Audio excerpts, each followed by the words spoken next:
Hello, welcome to my channel Nomad's Land Studios. My name is Rebecca, and today I will be reading for you The Elves, a set of 3 stories by the brothers Grimm. Story number 1, The Shoemaker and the Elves. A shoemaker, by no fault of his own, had become so poor that at last he had nothing left but leather for 1 pair of shoes. So in the evening he cut out the shoes which he wished to begin to make the next morning, and as he had a good conscience, he lay down quietly in his bed, commended himself to God, and fell asleep. In the morning, after he had said his prayers and was just going to sit down to work, the 2 shoes stood quite finished on his table. He was astounded and knew not what to say to it. He took the shoes in his hands to observe them closer, and they were so neatly made that there was not one bad stitch in them, just as if they were intended as a masterpiece. Soon after, too, a buyer came in, and as the shoes pleased him so well, he paid more for them than was customary. And with the money, the shoemaker was able to purchase leather for 2 pairs of shoes. He cut them out at night, and next morning was about to set to work with fresh courage.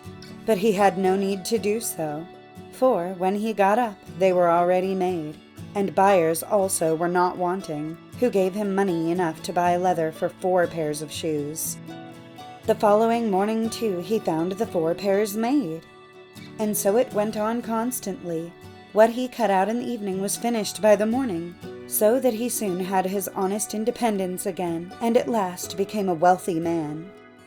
Now it befell that one evening not long before Christmas, when the man had been cutting out, he said to his wife before going to bed, "What think you if we were to stay up tonight to see who it is that lends us this helping hand?"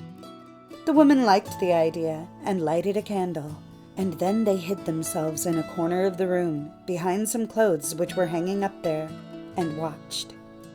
When it was midnight, 2 pretty little naked men came, sat down by the shoemaker's table, took all the work which was cut out before them, and began to stitch, and sew, and hammer so skillfully and so quickly with their little fingers that the shoemaker could not turn away his eyes for astonishment. They did not stop until all was done, and stood finished on the table, and then they ran quickly away. Next morning the woman said, "The little men have made us rich, and we really must show that we are grateful for it. They run about so and have nothing on, and must be cold. I'll tell thee what I'll do.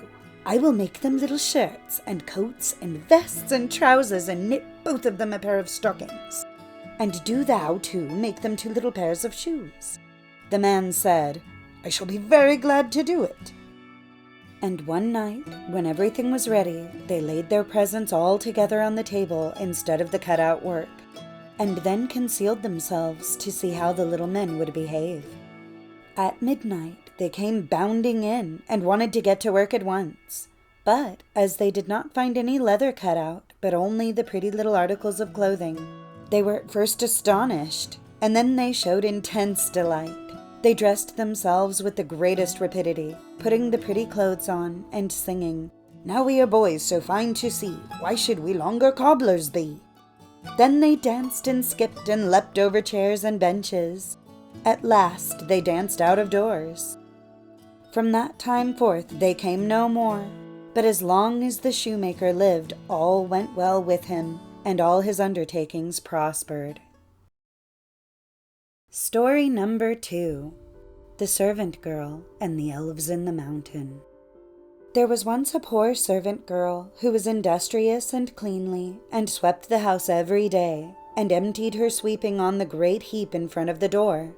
One morning, when she was just going back to her work, she found a letter on this heap, and as she could not read, she put her broom in the corner and took the letter to her master and mistress. And behold, it was an invitation from the elves, who asked the girl to hold a child for them at its christening. The girl did not know what to do, but at length, after much persuasion, and as they told her that it was not right to refuse an invitation of this kind, she consented. Then 3 elves came and conducted her to a hollow mountain where the little folks lived. Everything there was small, but more elegant and beautiful than can be described.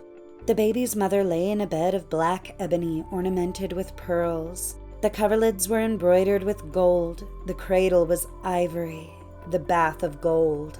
The girl stood as godmother and then wanted to go home again, but the little elves urgently entreated her to stay 3 days with them.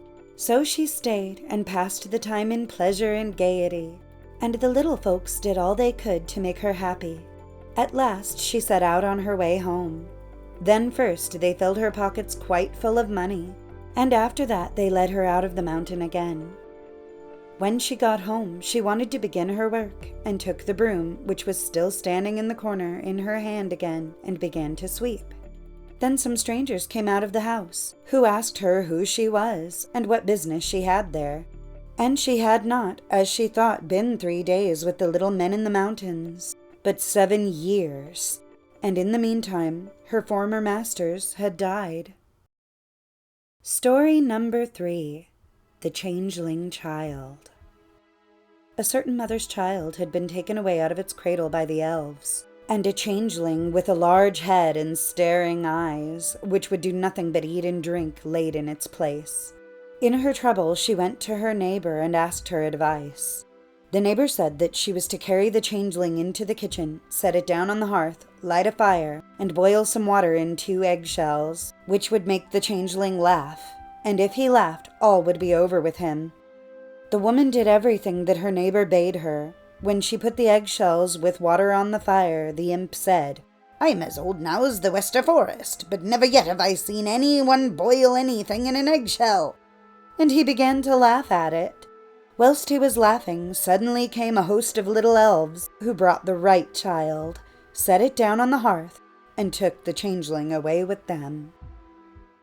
Thank you for watching. I do hope you enjoyed my video. If you did, please don't forget to like, subscribe, and leave a comment.